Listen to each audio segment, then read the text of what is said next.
Hello. तो आज का जो वीडियो है इसके अंदर हम क्लास 10th का जो चैप्टर 1 है रियल नंबर, उसमें से जो एक पार्ट है इरेशनल नंबर का प्रूफ, वो कवर करने वाले हैं। और साथ में जो प्रोबेबिलिटी में से कल कुछ क्वेश्चन छूट गए थे लीप ईयर का कंसेप्ट वाला, तो उसको भी देखेंगे। तो इसको शुरू करते हैं। जो कि रियल नंबर से जो प्रूविंग एन इरेशनल नंबर है, वो एकदम है कि हर बार उससे क्वेश्चंस आते ही हैं। तो उसको जरा सा ध्यान से देखिएगा और किस तरह से उसको बनाना है, उसको बस ध्यान में रखना है। ठीक है, शुरू करते हैं।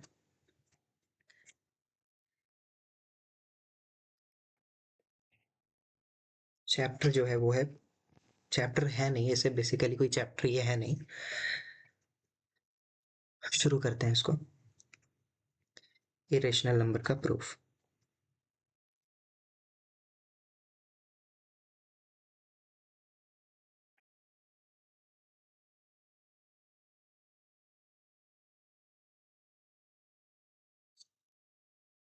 तो इसके अंदर जैसे कि प्रूव करने के लिए रहेगा, और लास्ट में कुछ लीप ईयर का कंसेप्ट भी देख लेंगे इसमें। तो सबसे पहले इसमें जो क्वेश्चंस रहते हैं किस तरह के, ध्यान से देखिएगा। Prove that √2 is an irrational number. ठीक है, तो इसको सबसे पहले प्रूफ करने के लिए हमको ऐसा एज्यूम करना होगा कि ये जो √2 है ये इरेशनल नंबर है। तो सबसे पहला स्टेप जो जो लिख रहे हैं इस तरह से एकदम प्रॉपर लिखना है कि let us assume that √2 is a rational number. ठीक है, तो अब अगर √2 रेशनल नंबर है तो इसको a बाई बी के फॉर्म में तो हम लिख सकते हैं। सो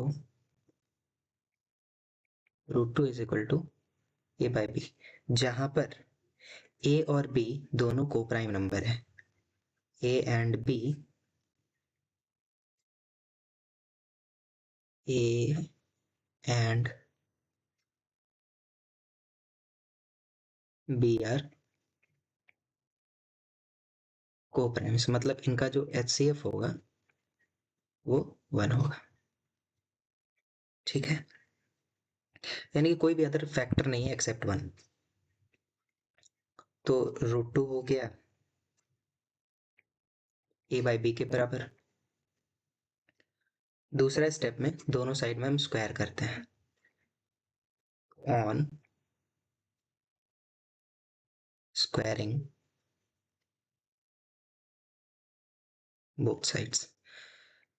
तो ये हो जाएगा 2 और ये हो जाएगा a² अपॉन b²।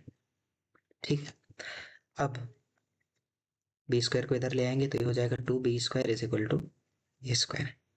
ठीक है, इसका मतलब तो यही बनता है, देयरफॉर 2 डिवाइड्स a²। इसका मतलब अगर 2 a² को डिवाइड कर रहा है तो देन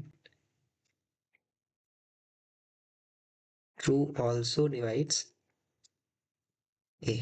इसका तो मतलब ये बन रहा है कि अगर 2 a² को डिवाइड कर रहा है तो वो a को भी डिवाइड करेगा। तो हम a को, therefore a can be written as 2c। क्यों? क्योंकि अगर 2a को डिवाइड कर रहा है तो कितने बार में कर रहा होगा, तो हम c टाइम्स ले लेते हैं, where c is an integer. ठीक है, तो अब इनका भी स्क्वायर करते हैं अगर हम,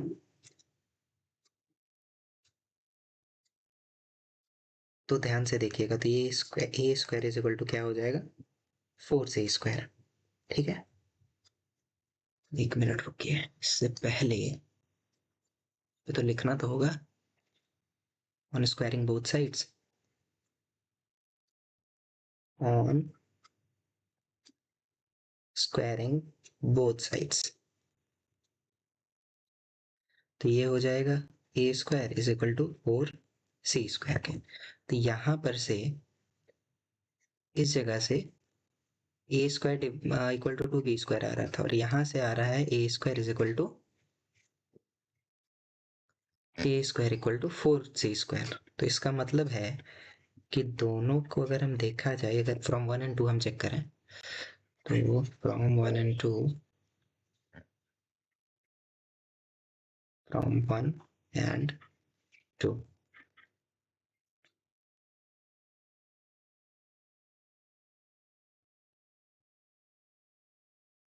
फ्रॉम 1 और 2 अगर देख रहे हैं तो 2b square is equal to 4c square के बराबर आएगा। ठीक है, और b square is equal to 2c square के, ये रह गया। तो इसका मतलब क्या बनता है कि 2 डिवाइड्स b स्क्वायर। अगर 2b स्क्वायर को डिवाइड कर रहा है तो देन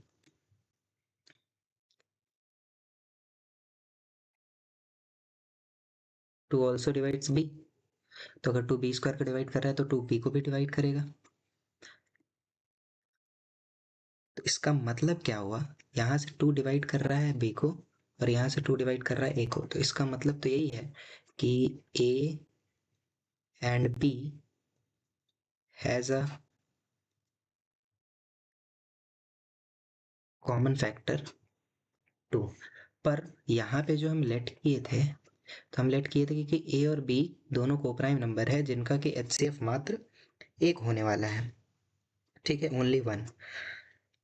तो अब यहाँ पर तो हमारा तो ये कॉन्ट्राडिक्शन हो गया। क्यों? क्योंकि एज्यूम हम किए थे कि वो रेशनल नंबर है, इसी की वजह से हमारा जो एजम्पशन है वो रॉन्ग हो गया है। तो यहाँ पर लिखना है but it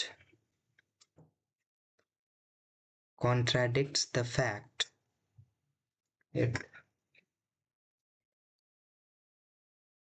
contradicts the fact that A and B have no common factor other than 1। क्योंकि हम एज्यूम किए थे कि कोई अदर फैक्टर है नहीं, पर यहाँ से तो 2 निकल के आ रहा है। सो हमारा assumption is wrong.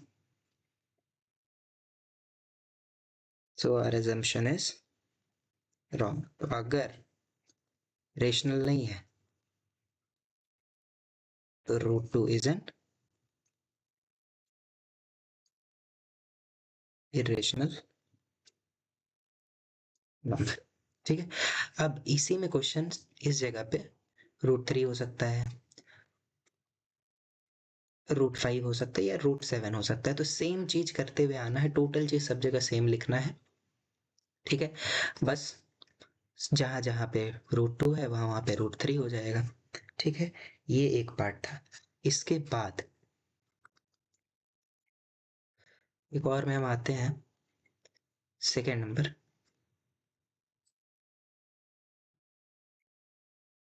Proof that 3√2 is an irrational number. ये 3√2 एक इरेशनल नंबर है। ठीक है, चलिए सबसे पहला काम, let us assume that 3√2 is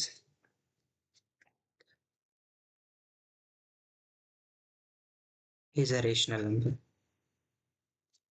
ऐसा assume कर लिया कि 3√2 क्या है, एक रेशनल नंबर है। तो अगर है ऐसा तो हम इसको a बाई बी के फॉर्म में लिख सकते हैं, where a and b are coprimes, मतलब उनका जो HCF है 1 होने वाला है। ठीक है, अब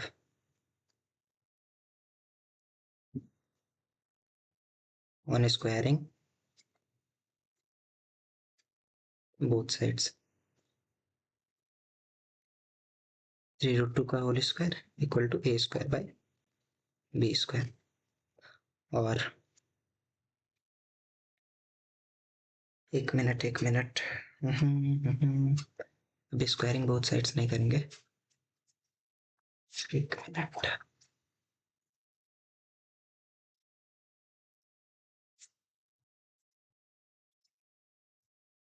यहाँ पर से लिख सकते हैं root 2 is equal to a by 3। ठीक है, अब बात को समझिएगा। हम ए और बी को प्राइम लिए रहते हैं, को प्राइम इंटीजर्स। तो इसका मतलब अगर ए और बी को प्राइम इंटीजर है तो ए और 3b ये भी तो इंटीजर ही होगा, और ये रेशनल ही तो होगा। ठीक है, बात है कि नहीं है? क्योंकि 3a और b ये सारा का सारा इंटीजर है, तो ये पूरा का पूरा ये जो पूरा वैल्यू आने वाला है, ये पूरा का पूरा कैसा रहेगा? ये पूरा रहेगा रेशनल। तो अगर ये रेशनल आ रहा है तो कभी रेशनल तो कभी इरेशनल के बराबर होगा नहीं, है या नहीं है? Now a rational number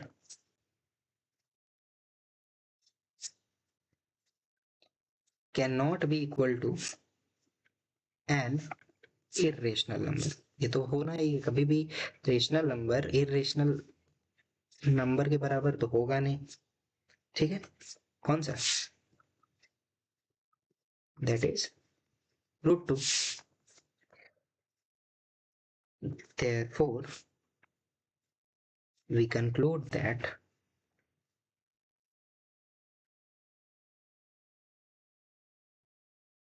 3√2 is an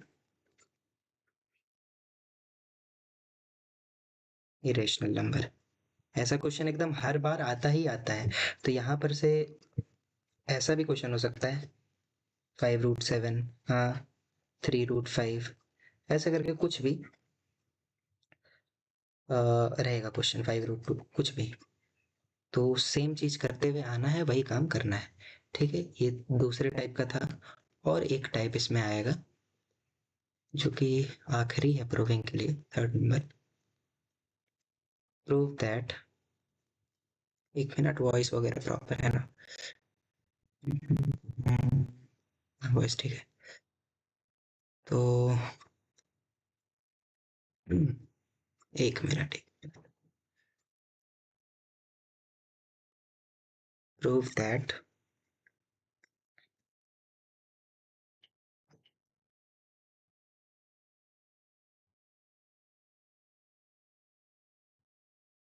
five minus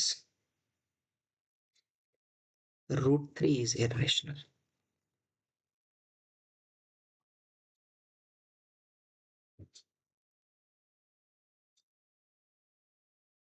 ये प्रूव करना है। ठीक है,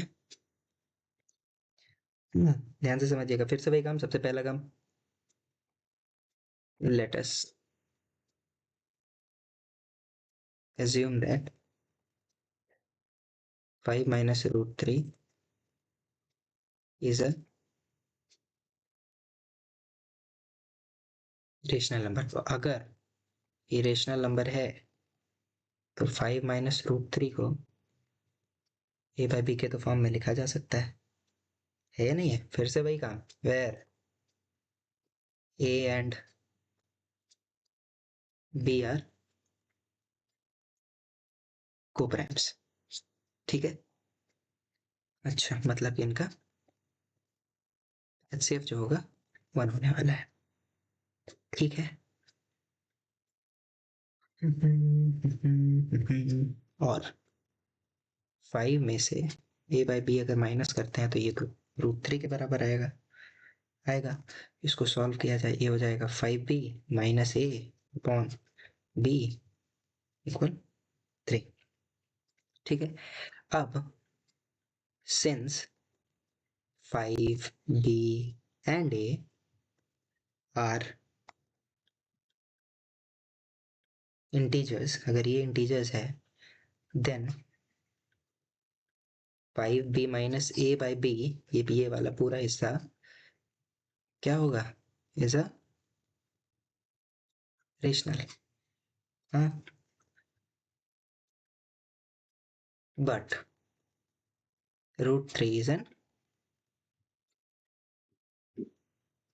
irrational number. So a rational number cannot be equal to irrational number. A rational number cannot be equal to an irrational number. Rational number कभी भी irrational number के बराबर नहीं हो सकता है। तो इसका तो मतलब तो यही हुआ ना। So we conclude that 5 minus √3 is an irrational number। ठीक है, तो इसी में क्वेश्चंस इस तरह से भी हो सकता है। 5 minus 2√5, हाँ, 3 minus √2 या 4 plus √2, कुछ भी इस तरह से क्वेश्चन रहेगा, वो प्रूव करना है कि इरेशनल के बराबर है। तो इस तरह से आप इसको देख करके समझ सकते हैं कि पहला वाला जो हिस्सा था, इसमें तो मात्र यही चीज करना है। थोड़ा वाला ये थोड़ा लंबा प्रोसेस है, ये वाला है तो इसमें थोड़ा सा लंबा प्रोसेस है, इसको जरा सा ध्यान में रखेंगे। इस तरह से ऐसा क्वेश्चन भी हो सकता है, ठीक है। और सेकंड वाले पार्ट में तो छोटा ही, ये दोनों तो छोटा सॉल्यूशन है, लेकिन हाँ पहला वाला थोड़ा सा ध्यान में रखेंगे। 3 से 5 बार प्रैक्टिस कीजिए, उसको हो जाएगा। अलग अलग क्वेश्चन लेकर के कीजिए, सब में वही चीज करना और कुछ नहीं। अच्छा, कल वाला जो कुछ हिस्सा छूट गया था, प्रोबेबिलिटी का कुछ छूट गया था कल, वो लीप ईयर वाला कंसेप्ट छूटा था, तो उसको जरा सा देखते हैं। 1 मिनट।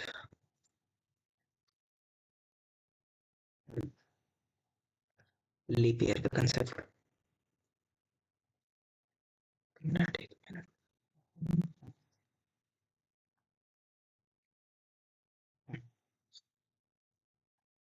ध्यान से देखिएगा लीप ईयर। लीप ईयर या ऑर्डिनरी ईयर है, उसको देखते हैं पहले। Leap year and normal year लिख देते हैं। Leap year and normal year, बात को समझिएगा। सबसे पहले तो नॉर्मल ईयर में, नॉर्मल ईयर में 365 डेज है, ये तो पता ही है। अब इस 365 डेज में जब हम इसको 7 से डिवाइड करते हैं, यानी वीक में बदलने के लिए, तो कुछ 52 वीक्स और साथ में ये एक दिन बचता है। ये जो बचा हुआ एक दिन है, ये दिन कौन कौन सा हो सकता है?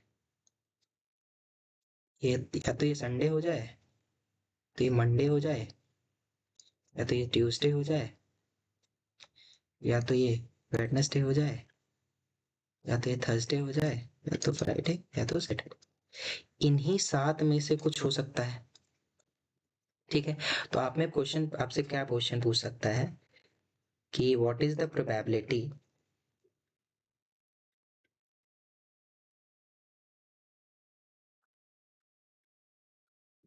That in a normal year there will be 53 Sundays, Mondays, या कुछ भी, कोई भी दिन टिक सकता है इसमें। तो ये 52 तो सारा दिन होगा, सारा वाला 52 बार आएगा। लेकिन ये 53 बार कोई स्पेसिफिक डे अगर पूछता है, तो कुछ भी पूछे, तो यहाँ पे आप देखिए कि जो भी डे पूछ रहा है, चाहे यहाँ पे संडे पूछे, मंडे पूछे, ट्यूसडे पूछे, कुछ भी, तो कितने बार आ रहा है इसमें? एक ही बार आएगा। तो ये जो प्रोबेबिलिटी होगा, ये जो इवेंट हम देख रहे हैं, इसका टोटल तो 7 ही है, ये 7 है टोटल। इसमें से एक बार जो भी पूछा है, संडे एक बार आ रहा है, तो यानी कि 1/7 आ जाएगा आंसर, ठीक है। अब इसी तरीका से इसमें लीप ईयर का कंसेप्ट है। लीप ईयर जरा सा देखिएगा,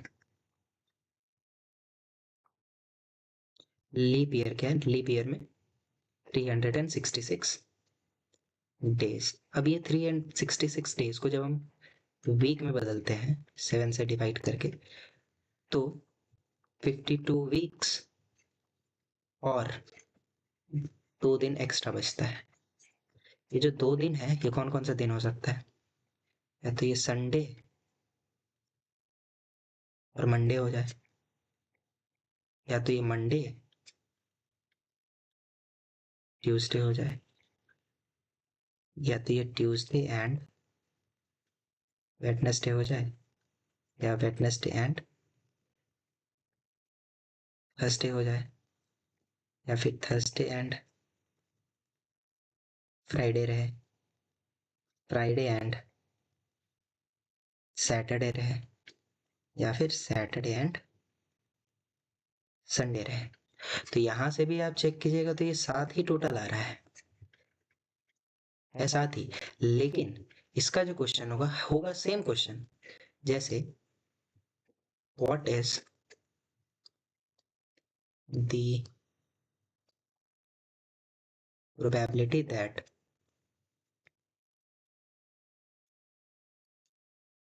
देयर विल बी 53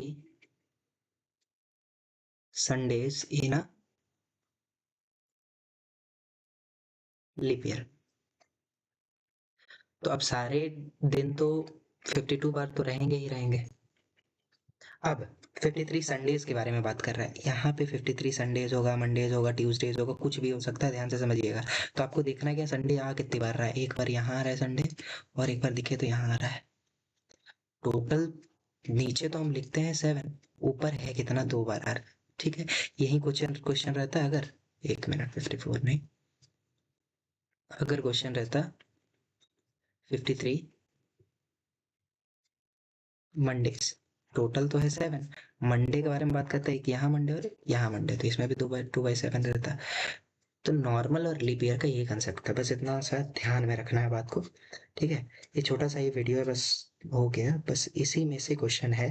और जो प्रूविंग वाला हिस्सा है इरेशनल नंबर का, उसको अच्छे से पढ़ना है, और उससे क्वेश्चन एकदम है कि वो 100% आने ही वाला है एग्जाम में।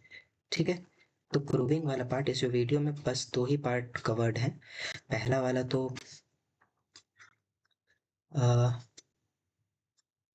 पहला वाला हिस्सा है प्रूविंग एन इरेशनल नंबर,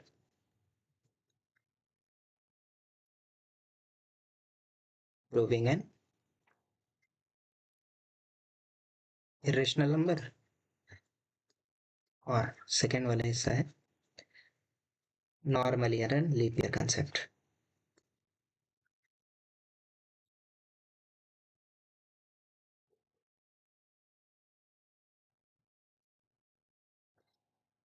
तो आप लोगों को समझ आ चुका होगा, थैंक यू।